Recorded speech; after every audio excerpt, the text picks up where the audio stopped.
నమస్తే మిత్రులారా, నేను మీ శ్రీనివాస్ చౌహాన్ అడ్వకేట్. మిత్రులారా, ఒక కేసులోని విషయం ఏంటి అంటే, ఒక వ్యక్తి న్యాయస్థానంలో కేసు ఫైల్ చేసినాడు. ఆ కేసుని న్యాయస్థానము ట్రయల్ నిర్వహించి ఇతనికి విరుద్ధంగా తీర్పు ఇచ్చేసింది. కొన్ని రోజులు గడిచిన తర్వాత తీర్పిచ్చినటువంటి న్యాయమూర్తి ట్రాన్స్ఫర్ అయి వెళ్ళిపోయినారు.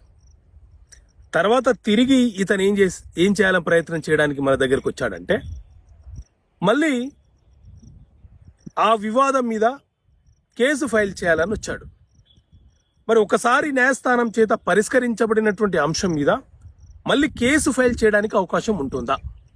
సో మిత్రులారా, మన దేశంలో సివిల్ ప్రొసీజర్ కోడ్ సిపిసి అనే చట్టం ఉంది. ఇందులో సెక్షన్ 11లో డాక్ట్రిన్ ఆఫ్ రెస్ జుడికట్టా అనే అంశం ఉంటుంది. డాక్ట్రిన్ ఆఫ్ రెస్ జుడికట్టా అనే సిద్ధాంతం ఏం చెప్తుంది అని అంటే, ఒకసారి ఏదైనా ఒక వివాదము న్యాయస్థానంలో పరిష్కరించబడితే తిరిగి అదే వివాదం మీద కేసు ఫైల్ చేయడానికి అవకాశం లేదు. ఒకవేళ మీకు న్యాయం జరగలేదని మీరు భావిస్తే పై కోర్టులో అప్పీల్ చేసుకోవాలి.